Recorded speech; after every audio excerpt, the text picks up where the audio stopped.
फरमाते हैं कि मैं ना मजदूर लेने गया, बगदाद के चौक में मजदूर बैठे होते थे। तो मेरी उन मजदूरों में से ना एक नौजवान बच्चे पे नजर पड़ी।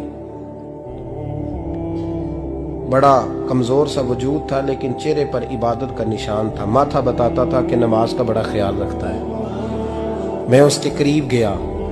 चेहरे भी बड़ा कुछ बताते हैं ना, चेहरों में भी बड़ी रानाई होती है। फरमाते हैं मैं करीब गया, मैंने उसको कहा बेटे मजदूरी करोगे? तो कहने लगा मजदूरों में बैठा हूं तो जरूर मजदूरी के लिए ही तो बैठा हूं। तो मैंने कहा कि चलो फिर। कहने लगा नहीं, मेरी कुछ शर्तें।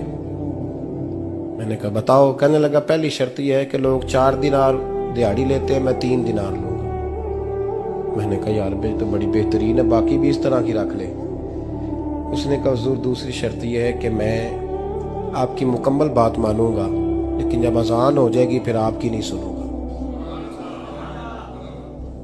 तीसरी बात उसने ये की कि हुजूर मैं आपके घर में काम करूंगा पर आपके किसी सवाल का जवाब नहीं दूंगा। कहते मैंने कहा यार तू बड़ा अजीब है, शर्तें तो मालिकों की होती हैं। कहने लगा जी बहरहाल मैं शर्तें लगा के जाता हूँ। फरमाते मैं उसे घर ले आया। काम मैंने उसको बताया तो जो काम मजदूर सारे दिन में करता है ना, उसने 2 घंटे में ही कर दिया। हमारे मजदूर सिगरेट पीने में भी तो आधा घंटा लगाते हैं, वो चाय पीने जाएं तो पौना घंटा। वहां उनको भी तो दयानतदारी करनी चाहिए कि नहीं करनी चाहिए? मुआहदा किया है ना जी, तो पूरा उतरना चाहिए ना। कहते 2 घंटे में। अब काम जब बंदा शुरू कराता है तो काम और निकल आता है। कहते काम मैंने उसको और बता दिया, वो करने लगा। उसने मिट्टी निकाल के रखी थी बाहर रास्ते में, तो अजान हो गई जोर की। उसने वहीं कुदाल छोड़ी कही और चलने लगा। तो मेरा बेटा कहने लगा इसको जरा बराबर कर दो। कहने लगा चुप कर जा, तेरे बाप से बात हुई थी, जब अजान होती है तो मैं किसी और की नहीं सुनता, सिर्फ अल्लाह रसूल की सुनता हूँ। कहते मस्जिद चला गया, नमाज पढ़ के आया तो दोपहर का वक्त था। मेरी बीबी कहने लगी इसको को खाना खा ले।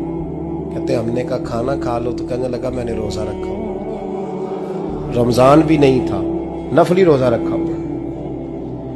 फरमाते हैं शाम हुई, मैंने 3 दिनार दिए। तो मैंने कहा तेरा नाम क्या है? कहने लगा मैंने आपसे कहा था मैं किसी सवाल का जवाब नहीं दूंगा।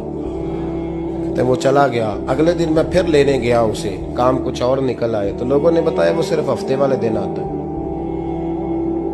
मैंने कहा क्यों? कहने लगे जी वो कहता है मेरा हफ्ते का खर्चा 3 दिनार है, जब 3 दिनार कमा लेता हूं तो बाकी सारा टाइम अल्लाह रसूल की जिक्र में गुजार दिया करता हूं।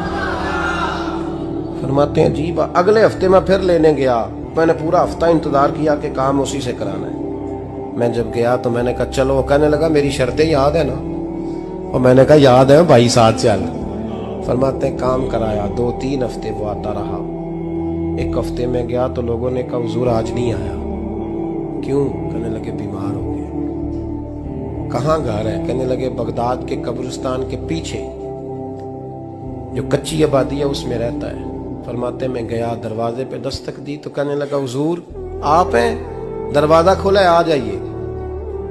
फरमाते हैं मैं अंदर गया तो मैंने कहा तुम्हें कैसे पता चला मैं आया हूँ? कहने लगा हुजूर अल्लाह वाले हो, आप नहीं आना था, वरना अमीर तो गरीबों का पता लेने कोई नहीं आते। कहते मैं करीब गया तो कहने लगा मैं आपका इंतजार कर रहा था, तेज बुखार है, तप रहा। जेब से कुछ पैसे निकाले। कहने लगा ये पैसे रखने। एक अंगूठी निकाली। कहने लगा हुजूर आज रात को मेरा इंतकाल हो जाएगा, इन पैसों का कफन खरीद के सुबह जनाजा पढ़ के मुझे दफन कर देना, और जब दफन करो तो ये अंगूठी लेके असर के बाद हारून रशीद के पास जाना। आप उसे कहना मैंने मिलना है, पर वो आपको टाइम नहीं देगा। आप उसको आवाज दीजिएगा कि तेरी एक अमानत है मेरे पास। फिर वो आपसे मिलेगा तो अंगूठी दे दे, फिर आप मेरी तरफ से फारिग हैं। हजरत फरमाने लगे तेरा नाम? और कहने लगा हुजूर वक्त थोड़ा है, आज रात मैंने जाना है, बड़ी लंबी माफी मांगनी है रब करीम से, अगर मुनासिब समझे तो मुझे अपने रब से तन्हाई कर देने। फरमाते हैं मैं आ गया, पर उसकी बातों ने मुझे सारी रात सोने नहीं दिया। फरमाते हैं सुबह बड़ी मुश्किल से सूरज निकला, मैं गया दरवाजे पे हाथ रखा तो दरवाजा खुला हुआ था। अंदर दाखिल हुआ तो खुशबुएं मेरा इस्तकबाल कर रही थी। जब चेहरे से कपड़ा हटाया तो उसका तो इंतकाल हो चुका। इंतकाल हो चुका है, ऐसे जैसे किसी का दीदार करके सोया।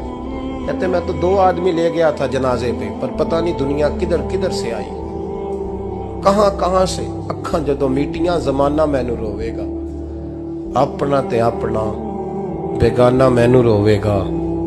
फरमाते हैं मैं तो 2 बंदे ले गया था, पर पता नहीं मखलूक कहां कहां से आई। जनाजा पड़ा, दफन किया।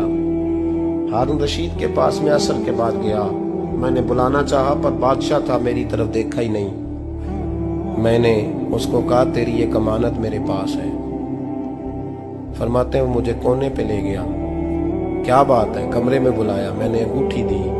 हारून रशीद तो चीखे मारने लगा, कहने लगा अंगूठी वाला कहाँ है? मैंने कहा वो तो इंतकाल कर गया। कहने लगा मुझे कब्र पे ले चल। कहते मैं कब्र पे लाया तो वो लेट गया, तड़प के रोने लगा। मैंने कहा मेरा कलेजा फट जाएगा, ना उसने कुछ बताया ना तूने बताया, ये कौन था? तो हारून रशीद कहने लगा ये मेरा बेटा था। मैंने कहा तेरा बेटा और मजदूर? कहने लगा हुजूर ये हजरत दाऊद ताई के पास बैठा करता था, उनका मुरीद था, मुझे रोज कहता था अब्बा तूने बड़ी दुनिया इकट्ठी कर ली है, मरते वक्त तुझसे टांगे समेटी नहीं जाएंगी, इतना हिसाब नहीं तू दे सकेगा। मैं इसको समझा देता, इसकी अम्मा समझा देती। ये रोज हमें कहता छोड़ दो, आ जाओ अल्लाह रसूल की बारगाह में झुक जाएं। हम समझ। एक दिन ये चला गया, कहने लगा फिर तुम्हारा रास्ता और है और मेरा रास्ता और है। ये सोने की अंगूठी गलती से इसके पास रह गई, गलती से हीरे की अंगूठी चली गई। कहने लगा देखो मेरे बेटे ने आज वो भी वापस कर दी है। फिर तड़प के कहने लगा हारून रशीद था तो ये मेरा बेटा, पर मेरा मुर्शद निकला, मेरा पीर निकला। भाई जिंदगी तो बड़ी थोड़ी है ना,